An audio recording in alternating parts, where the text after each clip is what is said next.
Hey, Whiskey Ringers, welcome to a brand new intro. First off, there are still a few bottles of our barrel single barrel rye finished in Armagnac casks, picked in partnership with This Is My Bourbon podcast. Check out the show notes for links to purchase. Second, I am thrilled to announce that I've joined the Bar Cart Co-op. This group of podcasts and shows has a show or multiple for everyone. I'll talk more about them in the mid-roll. Finally, there are still two $25 spots available on Patreon. These are the last two spots that will ever be open on that tier, so if you've been putting it off, grab your spot today. There are also spots available at the $15 a month level if you want to support, but can't quite commit to that $25 tier just yet. There's a spot in supporting for everyone's budget, and I truly thank you all for making this podcast possible. Hey folks, welcome to a new episode of the Whiskey Ring podcast. This week, we're talking to Filmland Spirits, and to join me on the podcast today, I'm thrilled to welcome on Troy Bolotnick and Charlie Flint. Troy and Charlie, welcome on. Thanks, David. Yeah, thanks for having us.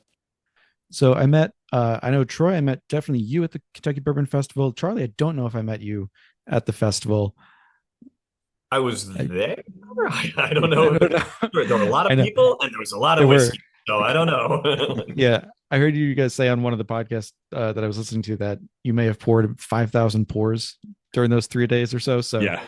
I can believe it, but I only remember Troy just because I spent a little bit of FaceTime with him, so it was more one-on-one. But in any case, let's say I met you both at the Kentucky Bourbon Festival in 2023, and it was you kind of stood out in particular. You're situated in the craft section is what they put anyone who's not a heritage distiller in last year, and in some ways, yeah, it's craft, but it's more non-distilling producing. And I guess what I'm getting at, just to start off and give us a little context, is that for you guys, it is about the liquid, but it's also about all that context that you give to the liquid.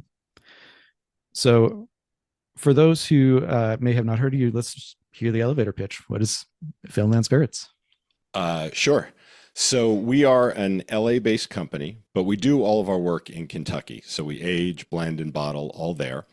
Charlie and I, a million years ago, were screenwriters. And so we combined our passions together for movies and bourbon to create Filmland Spirits. And what we do is we start by creating an original movie script for every one of our products. And then we create a poster for that script in the very mid 20th century pulp art style. And that poster becomes the label. And it includes, on the side of the label, the synopsis of the movie, the characters, their headshots and their bios. There's a QR code you can scan, and it'll take you to our website where you can watch a trailer, interactive storyboards, download movie posters, script pages, that kind of thing. The other side of the label is all about the award-winning liquid that's in the bottle. So who we are, what it tastes like, and then we jam as much transparency onto that label in this little credit block that we have. So not just where it's bottled and distilled, but we got the mash bill on there right down to the char of the barrel in which it was aged. And so our packaging is, all about a story. There are characters, there's in-depth, plots and all of that going on. But of course, and I think you just said it a second ago, nothing is more important than the liquid, right? I always say what's inside the bottle has to be as amazing as what's on the bottle. And so we are very focused on making high quality products. To that end, all of our original products that we've put out on the market that we've submitted for awards have won double gold or gold at the San Francisco World Spirits Competition, as well as gold medals at other competitions as well. And before you started Filmland, so Filmland was founded in 2020, but you started production in September. Well, not production, I should say. You started being able to sell bottles September of 22. What whiskeys, bourbon or otherwise, did you two drink? I gonna go first here? Gosh, a lot. So Troy and I are both big whiskey nerds, and both had and still have pretty big collections. So it's been a long time since I've counted, but I have friends that have much bigger collections, but somewhere in the 300s. And so, good whiskey is like a good movie, depends on the day of the week and the mood and, the weather and all that kind of stuff. But, some of my favorites, I do love I love Boone County. Like they make, the classic Boone County is what sourced Boone County as well as Boone County that they've been producing themselves. Um, I'm trying to think of some others. New Riff does really good. I guess now I'm all up in like Northern Kentucky, almost in Cincinnati. Geographically, I should work my way back down. I don't know. It really kind of depends on the mood. For a cocktail, like just good old fashioned Wild Turkey 101 makes a pretty good old fashioned. So it kind of just depends on. I know it's a cop out answer, but because there's the what do I reach for a special occasion versus what do I reach for, like day to day. Trying to think the last thing that I poured was um Anita's Church, actually. Troy, I ended up buying a bottle of that Anita's Church from Burnt. I think it's called Anita's Choice by Burnt Church, which is a small distillery out of South Carolina. I've been traveling and I saw it and was very intrigued. So I was like, all right, well, I got to get a bottle of this and give it a shot. And it's not bad at all. So I don't know. Cop out answer is it depends. A little bit of everything. But as collections go, like I collected early like Boone County juice hard. I spent way too much money on like 10, 12, 14, 15-year-old like Boone County, NDP Boone County early on in my collecting days. And those are the ones that I kind of find myself going back to. All right, Troy, back to you. Well, Charlie and I have known each other for 30 years and been close friends. So we're going to have some similar answers on things. People usually ask if we're related, if we're brothers. Um, so, and we've been drinking together for a long time also. So we've developed a lot of mutual taste. But because Charlie lives in Atlanta and I live in California, we have access to different stuff.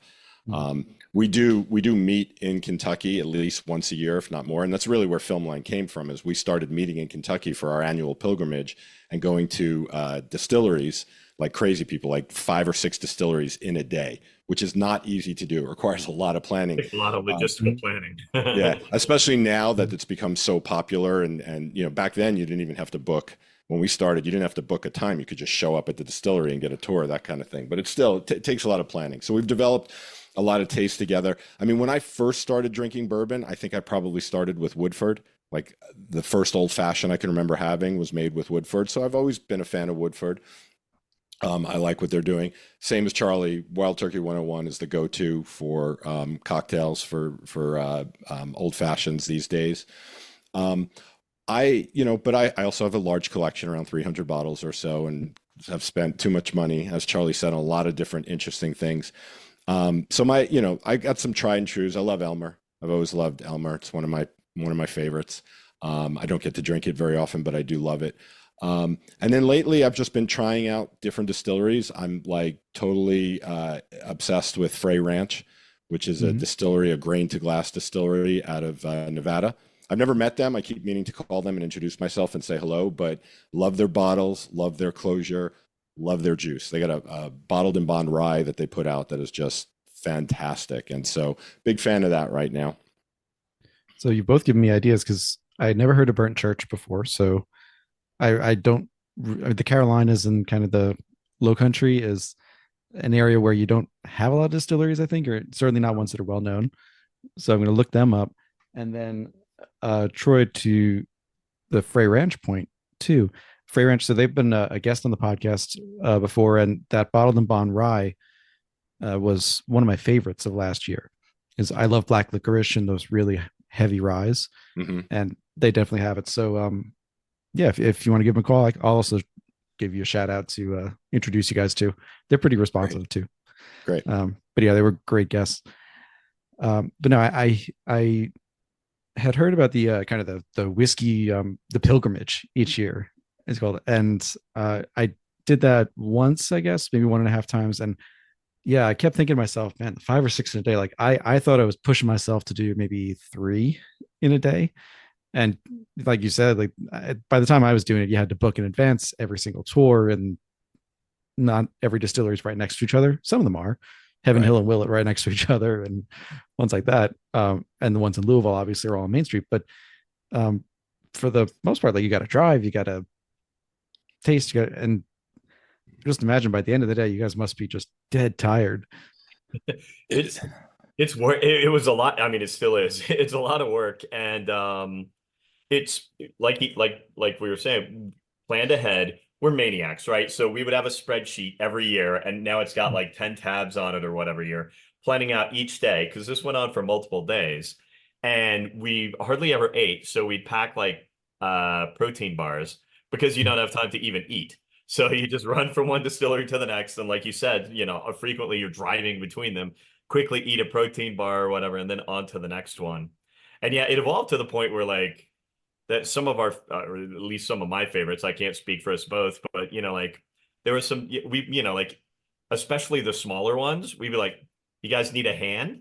And a small distillery is always going to be like, hell yeah, if you guys want to haul bags of grain, like come on. And that's kind of where the like going beyond just like sampling and all of that and starting to get interested in production came from sitting with some of those guys will sit and they'll like they'll entertain you as long as you're willing to hang around, and you learn so much. And yeah, we literally spent like we're mashing and hulling grains and cleaning up and all bottling and all that kind of stuff. And it all just kind of fed into the passion that ultimately led to us doing it ourselves. Yeah. And I should say, before moving forward from that, would you say that both your palates align to more American whiskeys as opposed to, let's say, malt whiskeys or scotches and such? Yes.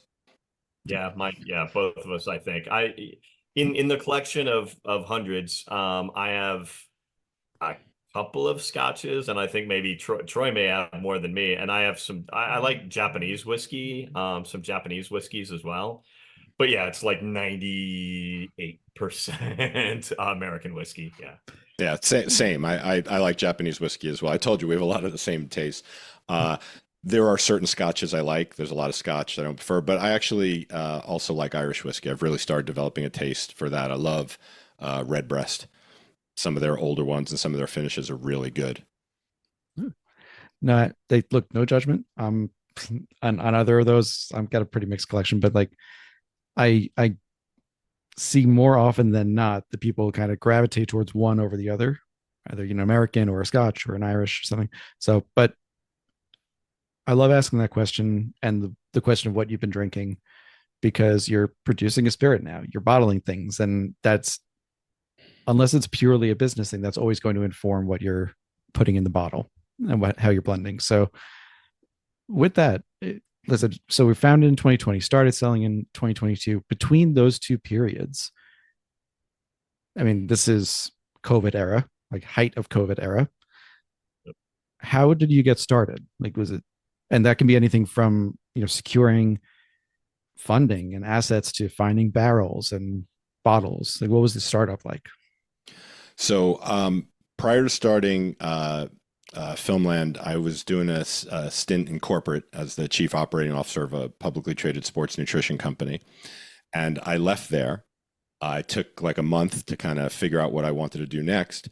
But I had been talking about doing my own whiskey brand with Charlie for a long time. And I just woke up one morning and I said, if I don't do it now, then I'm a liar.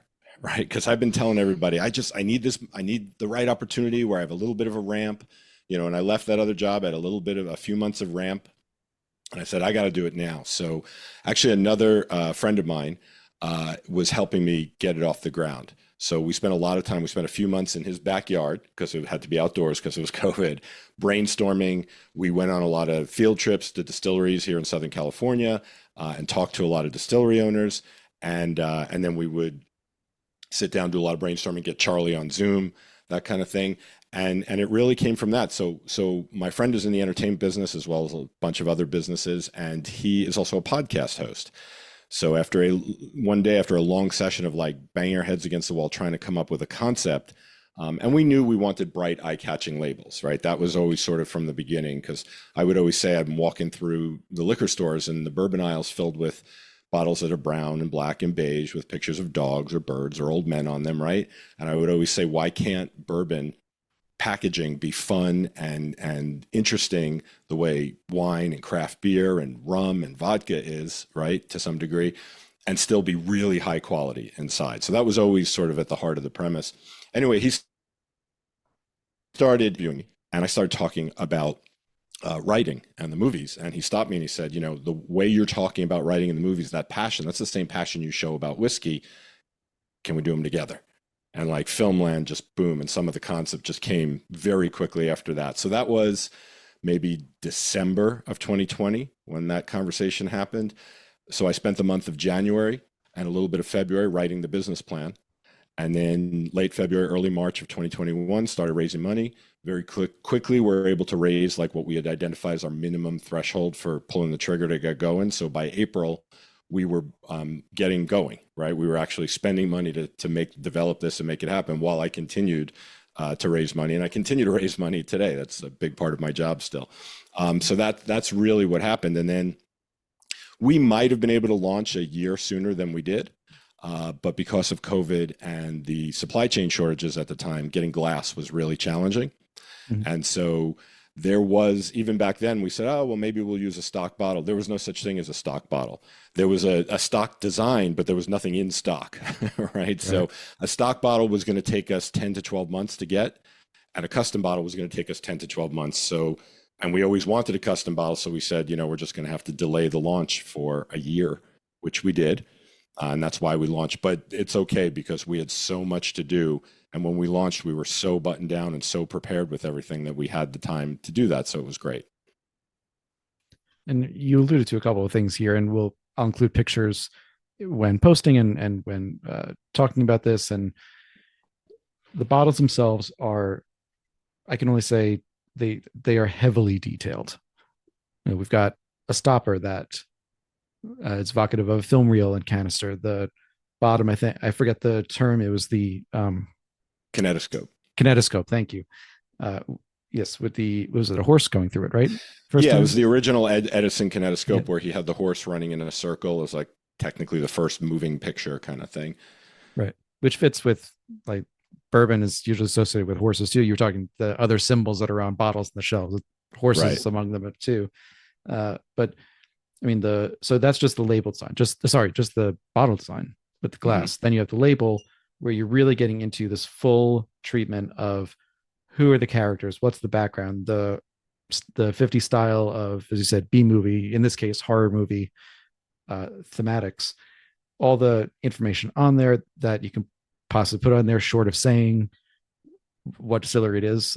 I know in this case, it's distilled in Indiana, 75-21-4. So we know where it is and we're allowed to say where it is. It's MGP. Yeah. MGP, sure. So, but the point being that all the information is here. And then add into that, as you said, QR code on here where you can go look at a trailer, the storyboards, more information about these spirits. So oddly enough, the first question that came to me when I was looking at the bottle was, I'm thinking this bottle, Moonlight Mayhem, it's a Kentucky straight bourbon, Indiana straight bourbon that is at 94 proof and 54.99. And I'm thinking to myself, that is a tremendous amount of back work being done for this bottle. How is it being sold at basically $55 and including all of that back end work to make it more than just a bottle, but a true full-on story? So I know that was not really a question, but it is a question of like, how is that possible? Well, it's pretty much the lowest price we could sell it for and still have it make financial sense. It is our entry point product. So the other 4 products that we have all come in at higher SRPs. And remember too, we don't make that money. That's what the retail store sells it for, or they can sell it for whatever they want, but that's our suggested price. We sell it to our distributor for a heck of a lot less than that. Mm-hmm. Right. So, certain of our products have better margins than other of our products, depending on what we're doing. But we wanted to basically come in at the lowest prices we could come in and have it make sense for us as a business. And so that's why we did that. We tried to get Moonlight Mayhem down to $49.99 because, that $50, that psychological barrier, and that we couldn't pull off, so we came in at $54.99 and that we could do. So. And look, I'm certainly not complaining about the price point. I think it's great. I just, again, I think about, we've had some other firms on that design labels, that design bottles, people who put a lot of thought into, like Frey Ranch, actually, who put a lot of thought into the design of their bottles and those stoppers in that case that are, you can knock someone out if you threw it. And like those things do add up. They're small costs, but they add up. And so how much of your time, to both of you, is spent not necessarily on the liquid side, but on the back, on the storyboarding side of things? Yeah, so we collaborate on it. Troy typically has kind of the lead idea, and then we riff on it. Like Troy said earlier, we've been writing partners for a long time, and so we've written together screenplays and teleplays and things like that in the past. And so it's kind of a natural evolution of that we collaborate and working on on everything you see on the bottle, and everything that's on the bottle at this point was done by the two of us collaborating in some way, shape, or form. It was funny, like maybe been a year ago, but we were at a bar in Louisville. It was in Louisville, right, Troy? And they had our product, and some people, like the bartender was telling some people, and they started challenging us. This guy, it was a lawyer, of course. He grabbed the bottle and pulled it in front of himself, and he started trying to test us. He would read like a snippet from the label, and then would be like, now fill in the blank. And we're like, dude, we wrote every word that's on that bottle between the two of us. So we can recite the entire bottle from corner to corner and everything in between. And so yeah, and honestly, at least for me, this is the fun part. Like, the creating is the fun part, right? So there's working on the designs. And actually earlier today, we were working on an idea.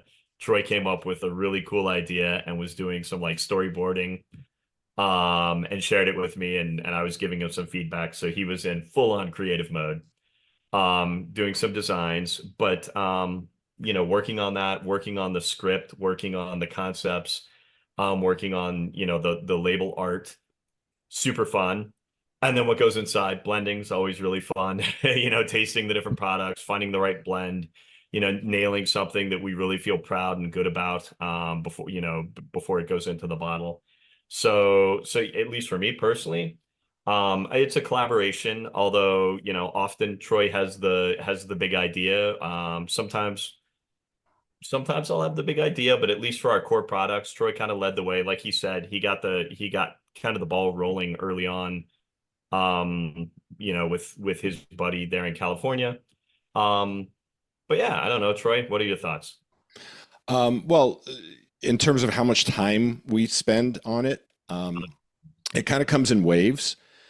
And so when we're in, innovation mode and development mode, we can spend, I can spend 12 hours a day working on it and bugging Charlie through most of that, or forcing him to sit and meet with me and go through a million things, and, or basically just emailing him and going, I'm too tired. You write this, right? You take the first pass at this and I'll give you notes.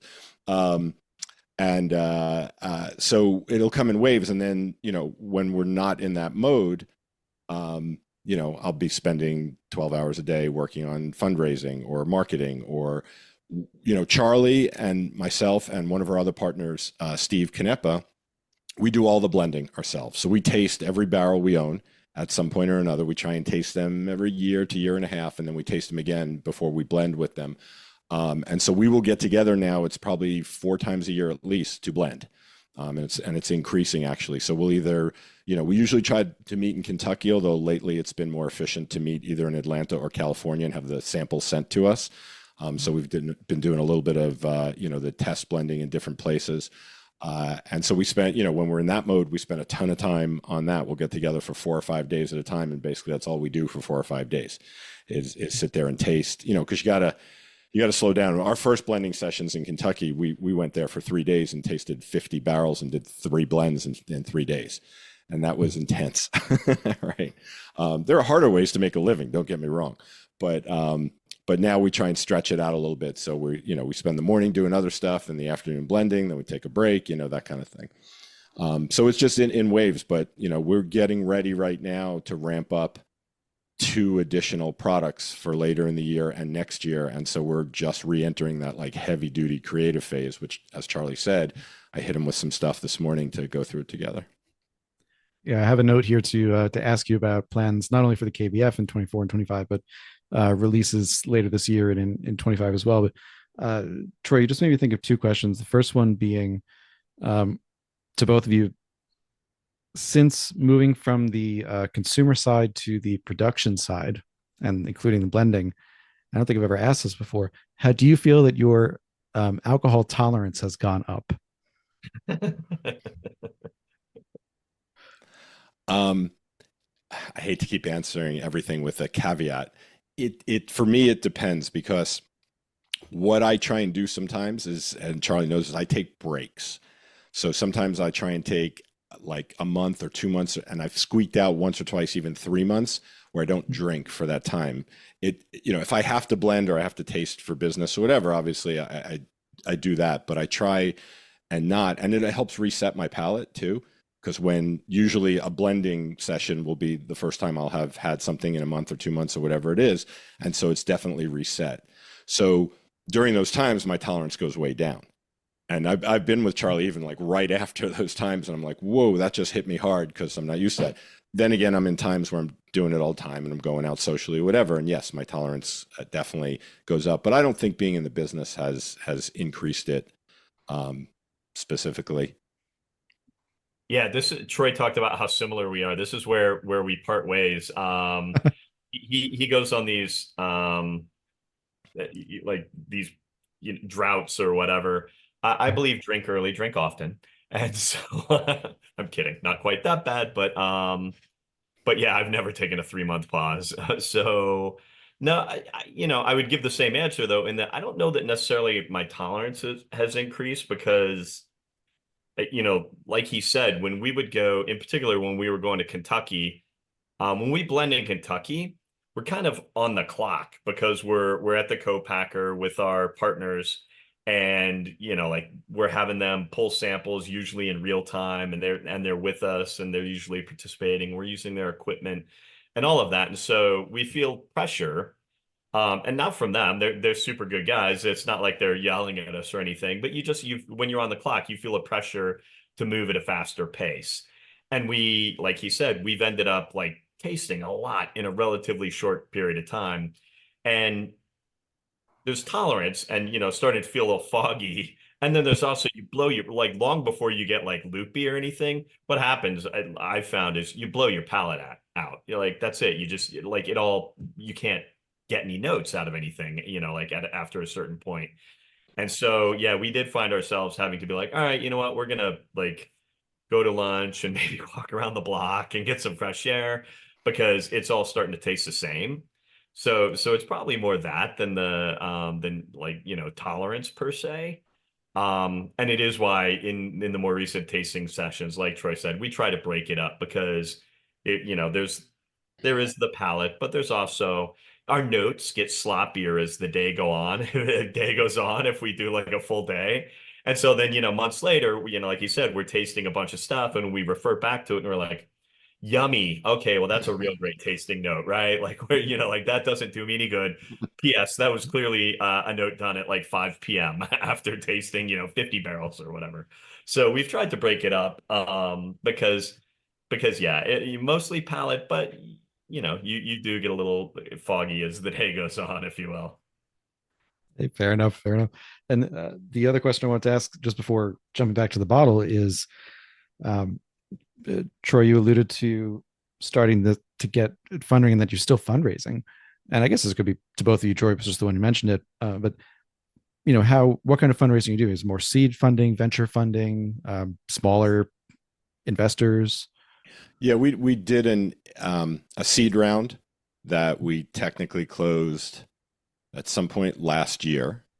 And then we went into a Series A round, but all of the investment has come from, I would say, either high net worth individuals or small groups of investors who this is what they do. They're not really venture, but they form, LLCs and then go invest in, bourbon related things. So I wouldn't call them private equity. I wouldn't call them venture capital in the traditional way. They're still high net worth individuals. They've just banded together, but it's really been that. So, our seed funding came mostly from places outside of Kentucky, and our Series A so far, which we're about halfway through, has come largely from inside Kentucky. Interesting. All right. So with that, jumping back to the bottle, this one that I have in particular is batch number 1. That's correct. Make sure of that. Yes. I know yes. Okay, there we go. MMO1. So yes, batch number 1. And the reason I'm calling out the batch number in particular is that you guys like to throw Easter eggs in your labels. But I also read or heard that each time you do a label, you might throw more Easter eggs in there or do tiny little changes. So I'm looking at this, and the ones that I can see, I'm not as familiar with these movie tropes as you guys are, obviously. So I'm going to miss like half of them or more. But obviously, seeing the Hollywood Boulevard, so you can tell it's LA. The werewolf in the back is holding a bottle of Moonlight Mayhem. On there, I feel like there's something about the car that I'm missing, but looks very familiar. But I'm curious from this batch to, let's say, if someone finds the next batch, is what kind of Easter eggs should they be on the hunt for? So every label that we do has a picture of that bottle on the label, as you pointed out, which, if you think about it, is technically impossible to do. Because how do we finish the label so we can put a picture of it on the label if we haven't finished the label, right? So it gets a little bit tricky. So every bottle will have that. Yes, as we go, it's not really a batch related thing. It's just when we run out of labels and have to print more, we take the time in between to mess with it, right? Because a lot of the labels are pre-printed, that kind of thing.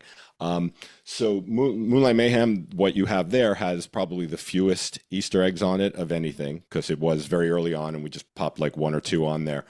It makes me feel bad that I didn't miss that many of them. So yes, there you go. What's fun is I do a lot of work in the market where I go visit accounts, retail stores, and work with them to either train them on our product or get them to carry our product. And this comes up, and I've had buyers and owners of stores put on their reading glasses and sit there and study until they found every one on the bottle, and it's fun. We don't really talk about what they are because it's part of the challenge or whatever. It's part of the fun. The only thing I will say is we've definitely started putting characters from one label, hiding them in other labels. So you might, see a Ryes of the Robots label and there might be a werewolf hidden somewhere on there, and vice versa. Gotcha. I like it. And this is more of a testament to, like, you're putting the thought into this and you're seemingly not satisfied when you get to the end of it. Like, you're thinking, okay, we ran out of this label, or we're about to run out of this roll. What's another one we can throw in here?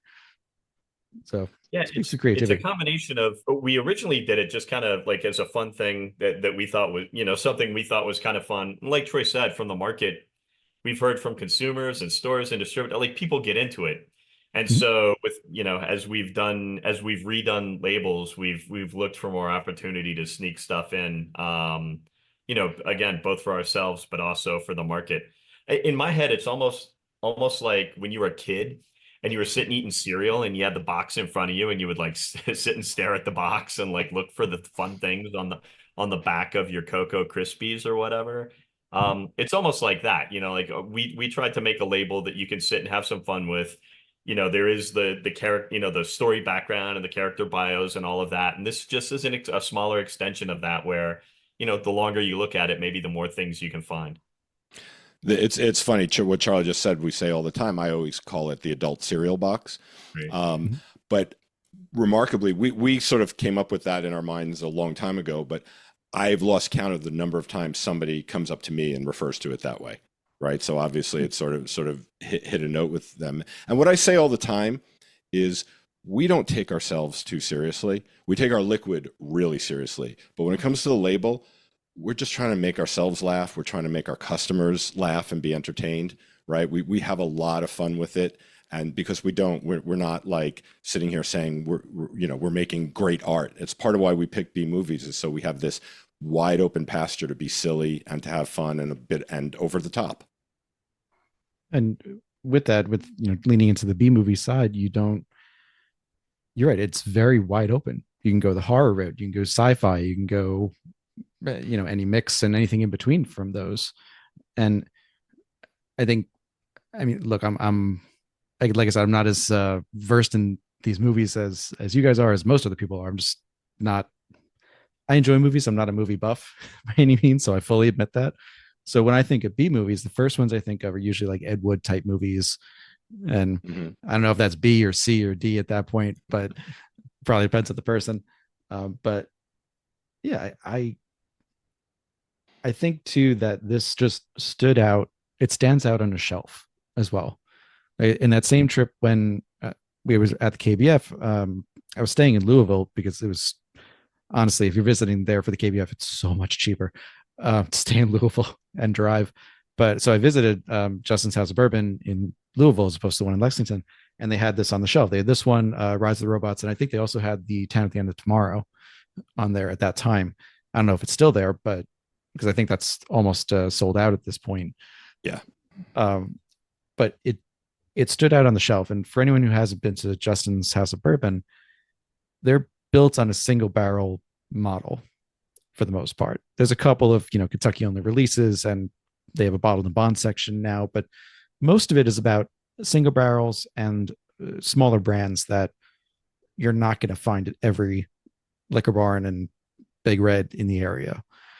And when you stand out on a shelf, when you're not a horse, a dog, a bird, or something like that, it does catch the eye and it makes people look at it. So when you were, I guess the question I would get to from there is, you guys had the screenwriting experience. You knew you were going to lean into the B movie kind of trope and artistry there. Was there any other inspiration or whatever the opposite of inspiration is that you took from looking at all these bourbon labels for so long and saying, this is really not what we want to put on the label? I mean, just generally the idea that we wanted it to stand out. We wanted it to be different. We wanted it to feel more like craft beer and wine, like I said, where, and just didn't want to go, there's nothing wrong with the labels that are out there. I always, talk about like the national brands that have been around for 100 or 200 years. They've been branding and packaging in a very traditional way, right? And I love it. I'm Charlie too. We're fans and consumers of all of that stuff, right? So we're not an old man, Troy, and that's you just said earlier. That's one of your favorites. right, exactly. And so we're fans of all that, and I think it's all great. We just set out to do something very different. That's all. Fair enough. And so getting a little more into the industry itself, I'm always curious when I talk to an NDP for the first time about how you got connected with your suppliers.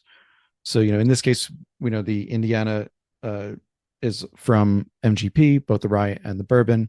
Town at the End of Tomorrow is a Kentucky bourbon that we're not allowed to say where it's from, but it is Kentucky. Yes. And so as people who are getting into the industry, know the industry from a consumer side, but don't know the barrel broker phone number necessarily. What was that process like of getting supplies to make these blends? Sure. So as I mentioned, Charlie and I have been, going to Kentucky for a long time. So the idea of doing a brand started long before 2020. And so it was on one of our trips to Kentucky that we first said we got to do this, but that was probably 2014 or probably 2013, 2014, somewhere in there. And, Charlie was in Atlanta, I'm in LA. I owned a different company and had a full-time job in a completely different industry. And Charlie has a full-time job and we got kids. And so, we batted around lots of ideas for a bunch of years, but very early on, I just, my personality is just figure it out.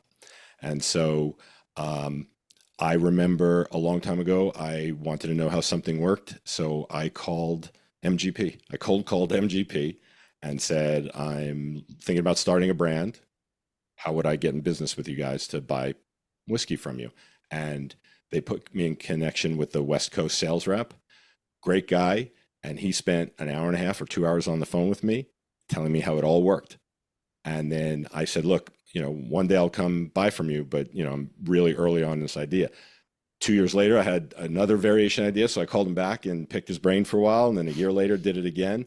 And then probably a year, it was around October or November of 2021, I called him up and said, you remember me? I'm finally ready to buy. And so we purchased barrels directly from MGP at times. At the same time, I did the same thing with distributors. I wanted to know how that side of the business worked. So I just called distributors in California and picked their brain. And they gave me a lot of great ideas. Ironically, one of the distributors I called, I didn't even remember what their name was, but they are now the distributor we were with in California. So, and the guy I talked to vaguely remembers talking to me all those years ago. And I have a notebook filled with notes from that conversation.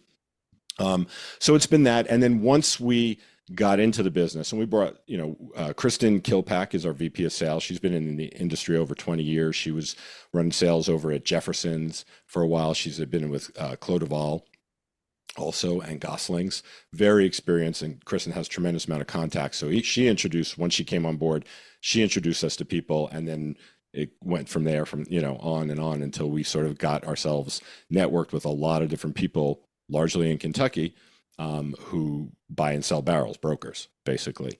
And so we've developed a lot of great relationships. We have some very, very strong relationships that are actually at this point a strategic advantage for us, in terms of access to things that other people might not have access to. Also at very good rates, which is how we're keeping our costs, our SRPs lower, things like that. And so in this case, you've had thought it out for several years, cold call MGP and then through other distributors as well, other sources. Now, moving that forward to when you're creating the blends, you've spoken a little bit already about how you go about blending and tasting barrels and all of that. And I'm thinking a line that I've heard you both say together or in separate interviews is that the liquid is the story and the story is the liquid. And so you have a blend and you have an idea for a movie and a concept, and the two match together. And from what I understand, sometimes it's, the liquid comes first and that inspires you. Sometimes you have an idea and you find a liquid that pairs with it. So rather than ask you the question that everyone else has asked you, which was basically about that, instead I'll phrase it this way. Do you have ideas for storylines and such that have not met their liquid match yet, and vice versa? Do you have liquid that you have waiting that you haven't figured out a story yet for? Yes. So sorry for the one word answer. Yes. Yes to both of those. We have, I always say this is sort of morbid, but we have more ideas than we'll ever get to in our lifetime. Right. So we are jam packed with notes and ideas, because every time we're brainstorming something specific, we come up with like 20 other ideas that aren't appropriate, but we got to use that one day. And in fact, Town at the End of Tomorrow, which is that Kentucky straight 9-year-old bourbon that we released last September, that came from a totally different brainstorming session where we were working on, I think we were working on Moonlight Mayhem. And because Moonlight Mayhem originally had a different name and a different horror species that for trademark reasons, we decided to move away from. And when we were re-brainstorming, we came up with this. We already had the name Town at the End of Tomorrow, and it was for a totally different product that we will never do. But we didn't have a story behind it. And we came up with that, like, variations on that story during the Moonlight Mayhem brainstorming. And so then flash forward, whatever, 2 years later, that name had been rattling around in our heads, like, just couldn't let go of it. I'm a time travel nerd. I'm a sci-fi nerd. I love Doctor Who, and I want to do a time travel story, and a time travel story has to be, it just has to have aged liquid, right? And that's where the whole thing came about. So we went searching for that aged liquid to match our time travel story. But then we have other liquid that we've acquired because, like I said, we have some really good connections now, and I get offered barrels, not daily, but 2-3 times a week. People will email me or text me and say, I've got this. And sometimes they will offer us something that I'm like, I don't know what we're going to do with that from a business standpoint or from a story standpoint, but I know we want that. And so we will buy it and stick it in our, in our warehouse and let it keep aging and that kind of thing. Obviously, we taste it all first before we buy it. But when we know we want it, and so there's some stuff sitting in there that will eventually match to one of the stories we have or come up with a completely new story for it. I should ask with that. So far, the ones that are out on the market are Indiana and Kentucky. Do you have other states on the lineup? We have concepts that will include other states. I don't think we have any inventory of barrels we acquired from other states, but we have, I don't know what the right word to say is. We have potential sources for it that are ready for us whenever we are. I don't know. So, the reason I think about that is, again, I'm looking at the Moonlight Mayhem bottle. It's obviously very California inspired. It's Hollywood Boulevard. It's in that kind of era. The Rise of the Robots similarly is inspired by certain things, and I know those are area, obviously California being the center of filmmaking in America is where a lot of these things are ideated and created. And obviously, Charlie, no offense to Atlanta, but I mean, Georgia is getting a ton of that as well now.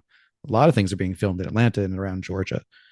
So these are, you're both located in two epicenters of filming.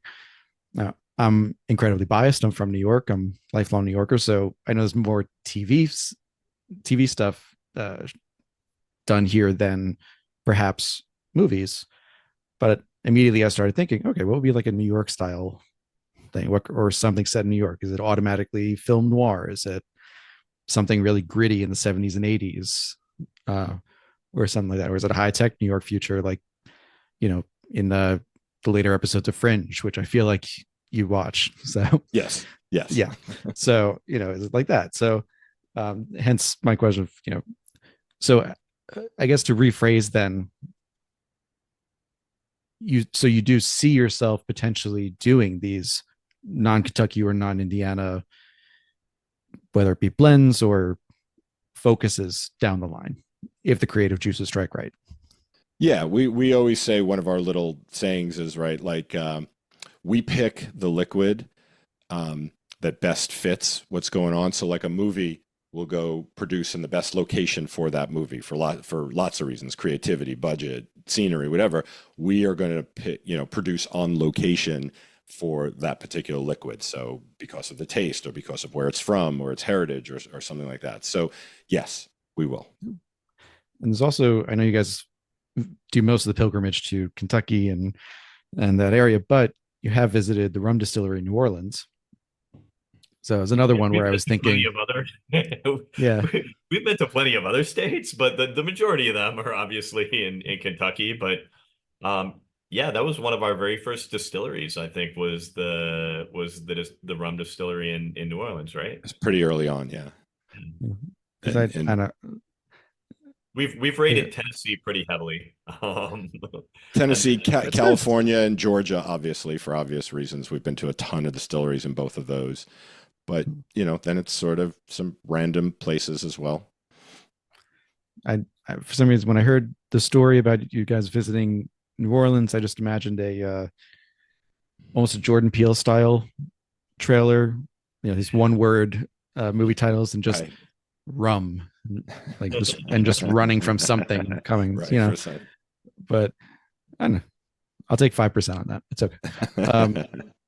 So as you've gone into more markets, I mean, now I believe you're in 43 states, or able to go to 43 states. Well, we ship to 43 states. So the right. service we use, that because we can't sell to consumers directly ourselves, but the service we use can ship to 43 states. We are on shelves and back bars right now in 9 states, actually 8 technically. In about a month, it'll be 10. So we're going into 2 more states in the next 30 days or so, but we are in 8 states right now. We launched in Kansas in December, and then we just launched in other parts of Kansas in the last couple of weeks. So we're now all over, pretty much the eastern part of the state. So Wichita, Topeka, Manhattan, Lawrence, Kansas City, obviously, and a few other places. And then we just launched in Colorado. So in the end of February. So we're just getting started there as well. And then, of course, we're in Kentucky, California, and then we're in Arizona, Nevada, Washington, and Alaska. And then we will be in select locations in Florida coming soon. Just really, honestly, I think we're just starting out in a few Total Wines there. And then we are going to be in about 30 or 40 stores in Illinois in the next month or so. Yes, I mean, you're hitting big distribution center. I mean, maybe not Alaska as a distribution center, but you're hitting otherwise, big population centers. Right.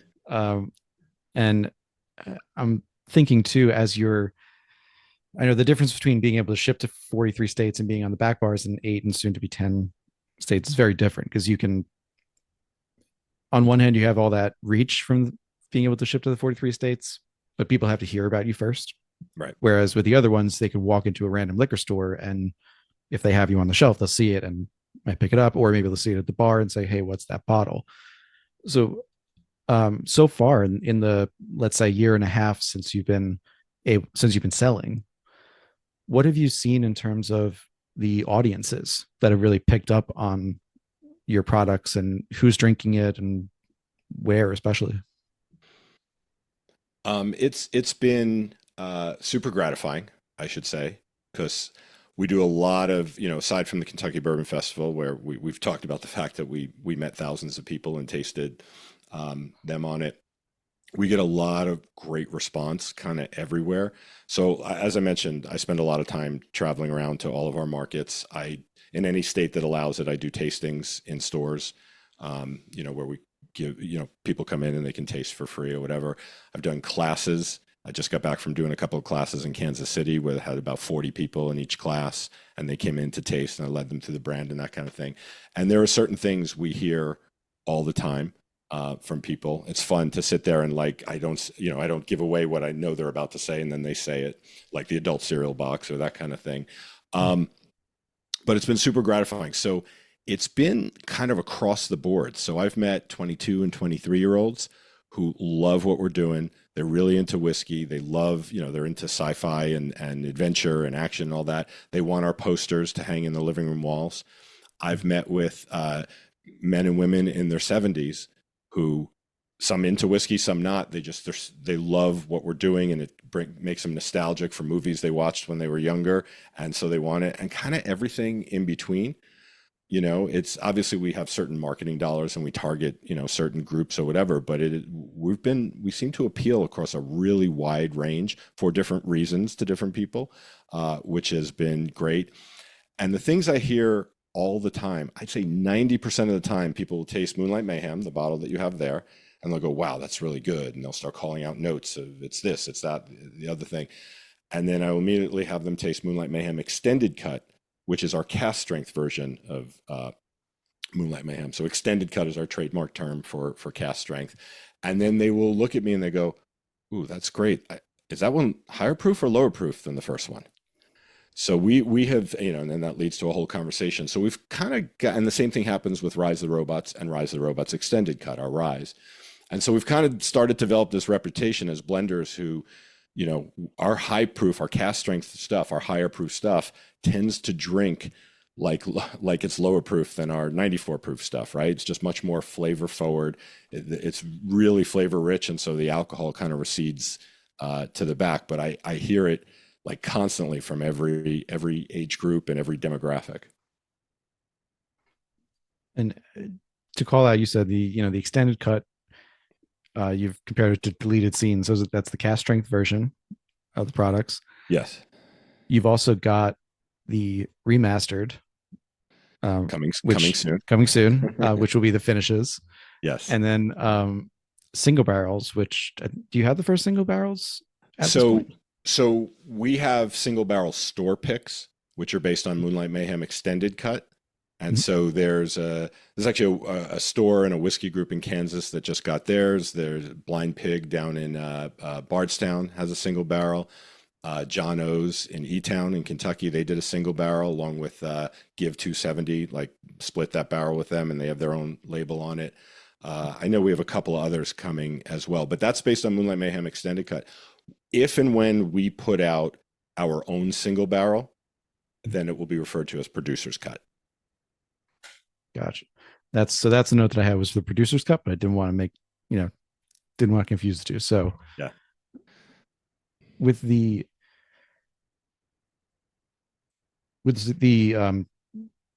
store picks, though, if I heard this correctly, the store picks that have been done, or the group picks that have been done so far, have been able to have their own names or slightly different names.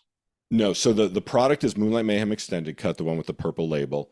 Right. It's still that the bottom information on the label changes a little bit because it has to be generic for all the picks. But then what they get is across the bottom they get it's technically a sticker, but it's meant to look like the trophy plate from an Oscar or something, and it's got like a metal texture and sheen to it, so it almost looks like a piece of metal riveted onto the bottle. And so their logo and hand-picked by and the proof and everything will go on that label. Gotcha. Maybe what David's referring to, or if he's not, just to kind of give a peek behind the curtain, is when we taste single barrels and identify standout barrels for our single barrel program, we give them nicknames. So that are all, like movie related. So, like if it goes to if a store is looking at the available barrels that we've highlighted, like when we're tasting all those, all those barrels that Troy mentioned earlier, when we're doing tastings, we'll set aside ones that we think are really standouts. And based on the tasting notes, we try to give them little nicknames that are, that kind of lead into, like hint at what the tasting notes are without being leading or anything like that. So I'm going to blank on some of the names of like some recent barrels. And we should caveat, these are not names we actually put on the labels. Yeah, they're just right. They're other people's trademarks. We just use them internally for fun.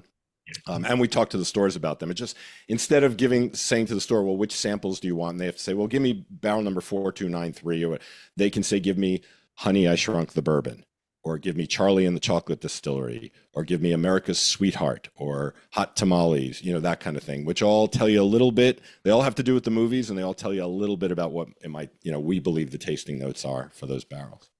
I think that's, Charlie, you caught it. That was what I had heard of, was the nicknames, I think. And I was confusing that with the, having a bottle name, let's say. Yeah, those don't end up going on the barrel because, like Troy said, if nothing else, they're trademarked. Exactly. They're just kind of internal nicknames that we create to make it a little bit different than, Barrel 6 is not nearly as sexy as like Honey, I Shrunk the Bourbon. Yeah. Yeah, little generic, little scientific.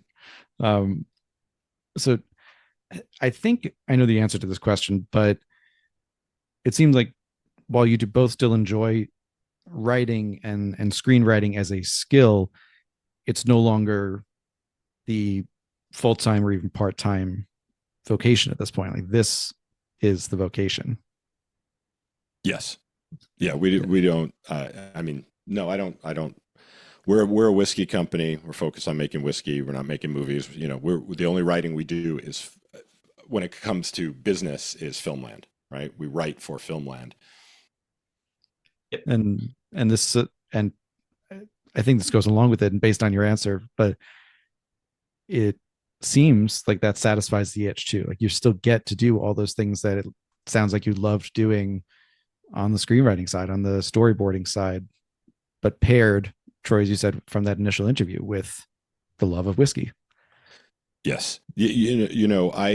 One of the reasons I stopped trying to be a professional screenwriter was I love writing, and I'm great at, I'm fine with taking notes, and I'm good at taking notes and processing things, but it was taking the enjoyment out of it to take a lot of notes from people who were motivated by a lot of other things besides the quality of the writing, right? And making a better story. And I realized I don't want to make a living that way. I'd rather write for myself or for whatever. And with Filmland, right, we only have to take notes from each other. Right. And our head of marketing and our head of sales. But, we have a lot of we have all the creative freedom and all the creative integrity we want out of it. So to me, it is extremely satisfying from a creative standpoint. Charlie, I don't know about you. I would say that your notes have made me cry far more often than like the notes I ever got writing from somebody else. But That's a whole different point. No, I would say, like a very related point is I literally have drawers filled with printouts of screenplays that I worked on that never saw the light of day, or a hard drive that's half full of like, really, I really liked it, but stuff that never saw the light of day, right? Um, Here, when we write something, it goes on the label. It becomes a product. It gets seen by an audience. It gets drunk by an audience. So, like we're writing for ourselves, but we're also writing for a receptive audience. And so it is gratifying to not just write it and then, like come up with an idea and never have the world get to experience it. In this case, we come up with an idea, we work on it, it becomes a thing, right? It's a movie concept wrapped together with like really great bourbon, so or rye. So yeah, it's in this particular case, it's gratifying in the sense that we get the creative output and it also finds an audience at the same time, and a receptive audience for that. Right. And it's also all over our social media, Yeah. at Filmland Spirits on Instagram, Facebook. And it's That's going to be my next question. So yeah. and it's also all over our website at filmlandspirits.com, where we get to work on our own trailers, and we write the script pages that we then create storyboards to connect to, and they're interactive, and that's all there. So that's all part of the creative process, and all part of our chance to get it out to the world. And I love telling the stories. I don't always get the chance, but when I'm, out pitching stores or holding tastings for consumers, sometimes there's time. And so I can tell them the synopsis of the different movies. And I love standing there watching people's faces as I'm telling and seeing their reactions from it. And that's how I got to know you guys at the KBF, was hearing those stories told. So with that, I'll move on to my, with the last question, which is going back to that tease of that's happening later this year, and especially in 25. If there is anything that you can tell us. Yeah, so there will be a release in the fall. We're hoping to time it around Kentucky Bourbon Festival again. Not saying what it is yet, but I think people will like it, and it'll be somewhat familiar. And then we are hoping to, and really working towards a cadence of, Moonlight Mayhem and Moonlight Mayhem Extended Cut, Ryes of Robots Extended Cut. Those are our core offerings. They're meant to always be available. In the spring each year, we're going to try and do some kind of limited release, typically probably our remastered series, a finished product. In the fall, it'll be something unique or aged or something kind of, different about it in that regard, maybe some kind of funky blend or whatever it is. And those will be more limited. They'll come and go. We might come again the next year with the same thing and a variation of it, or it'll disappear for a couple of years as we play with other things. But that's the cadence we're going to try and meet. I'm sorry, I actually had one other question that I forgot to ask you that I cannot not ask, let's say, which is, and it was meant to be around when I asked, do you have stories in liquid that haven't matched up yet?